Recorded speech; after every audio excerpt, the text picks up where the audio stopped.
మరింత సమాచారం యాదగిరి అందిస్తారు. యాదగిరి, కంచె గచ్చిబౌలి భూములపై సర్కార్ కమిటీకి సంబంధించిన అప్డేట్స్ ఏంటి?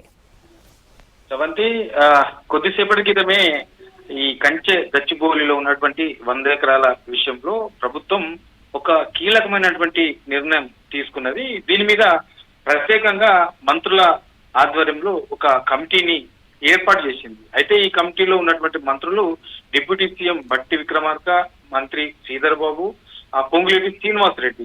సో ఈ ముగ్గురు మంత్రుల ఆధ్వర్యంలో కమిటీని ఏర్పాటు చేశారు.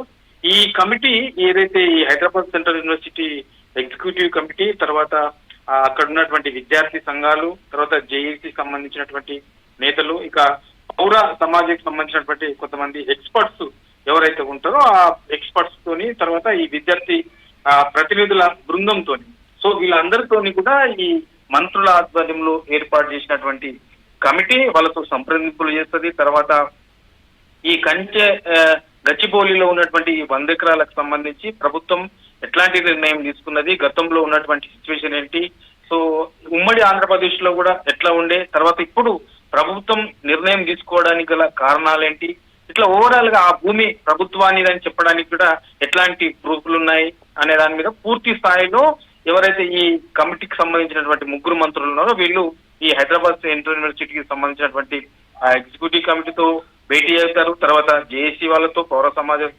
నేతలతో, తర్వాత విద్యార్థి సంఘాలతో, వీళ్ళందరితో కూడా భేటీ అయ్యి దానికి సంబంధించి పూర్తి స్థాయిలో దీన్ని ఎట్లా ముందుకెళ్తే బాగుంటుంది, ప్రభుత్వ నిర్ణయం ఏంటి, దీనివల్ల ఎట్లాంటి ప్రయోజనాలు ఉండే అవకాశం ఉంటుంది, వాస్తవానికి ఈ హైదరాబాద్ యూనివర్సిటీకి సంబంధించినటువంటి భూమి ఎంత ఉన్నది, అది ఎక్కడెక్కడ ఉన్నది, సో ఇట్లా ఓవరాల్ గా ఈ అన్ని అంశాల మీద కూడా ఈ ప్రత్యేకంగా మంత్రుల బృందము సంప్రదించి వాళ్ళతో చర్చించి పూర్తి స్థాయిలో మరి ఎట్లా ముందుకెళ్ళాలి, ఏంటి, ఈ సమస్యలను ఎట్లా పరిష్కరించుకోవాలి అనే దాని మీద ఈ ముగ్గురు మంత్రుల ఆధ్వర్యంలో వేసినటువంటి కమిటీ చర్చించి దాని మీద నిర్ణయం తీసుకుని ఆ దిశగా ముందుకెళ్లే అవకాశం ఉంటుంది. ఇవాళనే దీని మీద సుప్రీంకోర్టు కూడా ఒక ప్రకటన చేసింది. తర్వాత ఈ చెట్లు నరుకుతున్నారు, సో దానికి సంబంధించినటువంటి వివరాలు మాకు పూర్తిగా చెప్పాలి, ఈ నెల 16 వరకు అక్కడ ఎలాంటి పనులు కూడా చేపట్టొద్దు అని చెప్పేసి ఒక స్టే కూడా విధించింది. అయితే ఈ సుప్రీంకోర్టు ఇచ్చినటువంటి స్టేను గౌరవిస్తూనే ప్రభుత్వం ఈ కీలకమైనటువంటి నిర్ణయం తీసుకున్నది. గత 2-3 రోజుల నుంచి కూడా రాష్ట్రంలో ఈ విషయంలో పెద్ద ఎత్తున చర్చ జరుగుతున్నది.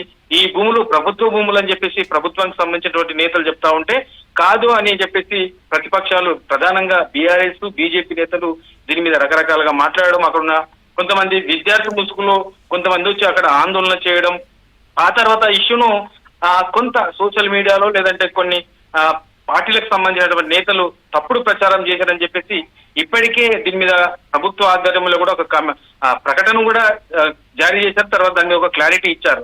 కానీ ఇవాళ ఇచ్చినటువంటి ఈ సుప్రీంకోర్టు సూచనల మేరకు ప్రత్యేకంగా ఈ కమిటీని వేశారు. ఈ కమిటీ వీళ్ళందరితో సంప్రదింపులు చేసిన తర్వాతనే ఎట్లా ముందుకెళ్ళాలి ఏంటి అనే దాని మీద ఒక నిర్ణయం తీసుకునే అవకాశం ఉంటుంది సార్.